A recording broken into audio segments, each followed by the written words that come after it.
और आज मैं आपसे बात करना चाहूँ कि हम में से बहुत से भाई बहन जो बहुत ज्यादा दुखी हैं अपने जीवन में, किसी समस्या में, किसी परेशानी के कारण, किसी बात के कारण वो बहुत ज्यादा दुखी हैं। तो मैं उनसे कहना चाहूंगा कि आपको दुखी होने की आवश्यकता नहीं है, क्योंकि परमेश्वर आपके विलाप के दिनों को नृत्य में बदल देगा। आपके विलाप के दिनों को परमेश्वर आनंद में बदल देगा। भजन संहिता 30 और उसका 11 पद, जहां पर कुछ इस प्रकार से लिखा है, तूने मेरे लिए विलाप को नृत्य में बदल डाला, तूने मेरा टाट उतरवा कर मेरी कमर में आनंद का पटका बांधा है।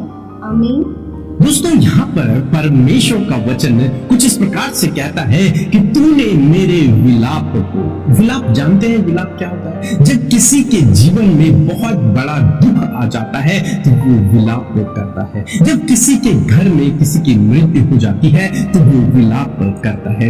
या फिर जब कोई बहुत पाप में गिर जाता है और उस पाप से बाहर निकलना चाहता है तो वो भी विलाप करता है। जैसे हम याकूब के जीवन में देखते हैं, जब याकूब को पता चला कि उसके बेटे यूसुफ को जंगली जानवरों ने खा लिया है तो वो विलाप करने लगा। वो कई दिनों तक विलाप करने लगा। दाऊद के जीवन में देखते हैं, जब दाऊद का बेटा मरने पर था तो वो कई दिनों तक विलाप करता रहा। तो आप समझ सकते हैं कि विलाप का क्या मतलब है। बहुत अधिक दुख है। हो सकता है आज आप अपने जीवन में विलाप कर रहे हो, बहुत ज्यादा दुखी हो, बहुत ज्यादा रो रहे हो, किसी भी बात के कारण आप बहुत ज्यादा विलाप कर रहे हो, रात भर रो रहे हो, दिन में रो रहे हो, आंसू निकल रहे हो, मन ही मन आप दुखी हो। हालांकि आप किसी से नहीं कह पा रहे हैं, परंतु फिर भी आप अंदर ही अंदर बहुत ज्यादा दुखी है। तो मैं आज आपसे कहूंगा, परमेश्वर का वचन आपसे कहता है कि परमेश्वर आपके इन विलाप के दिनों को आनंद में बदल देगा,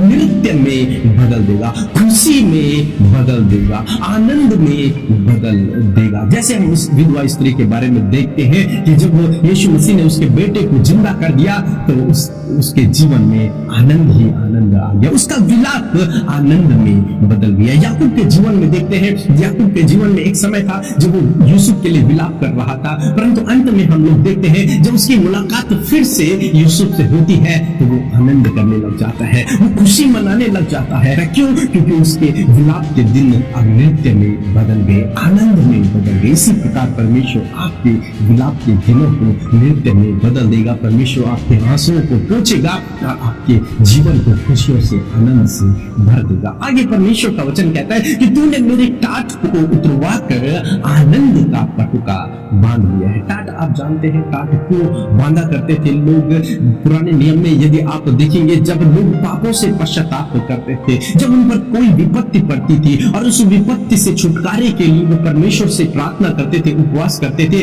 तो वो अपने ऊपर टाट को ओढ़ कर प्रार्थना किया करते थे, राख पर बैठकर उपवास किया करते थे और परमेश्वर उनकी प्रार्थनाओं को सुनता था, उन्हें क्षमा करता था। जैसे हम योना के जीवन में देखते हैं, जब उसने निनवे के लिए प्रचार किया और निनवे के लोगों ने टाट को ओढ़ कर उन्होंने पश्चाताप किया और परमेश्वर ने उनकी प्रार्थनाओं को सुना। दोस्तों, आज परमेश्वर आपके गुनाहों को भी क्षमा करेगा। हो सकता है आपने बहुत अधिक गुनाह किए हो, पाप किया हो और जिसके कारण आप दुखी हो, परंतु मैं आपसे कहूंगा यदि आप प्रभु से प्रार्थना करेंगे तो वो आपके गुनाहों को भी माफ करेगा और आपके जीवन को आनंद से भर देगा। इसलिए दोस्तों, आप निराश न होइए, आप उदास न होइए, चिंतित न होइए, परेशान न होइए, दुखी न होइए, रोइए नहीं, क्योंकि परमेश्वर आपके दुख के दिनों को, आपके रोने के दिनों को नृत्य में बदल देगा, आनंद में बदल देगा। सो प्रभु आपको इस वचन के द्वारा बहुतायत से आशीष दे। आमीन।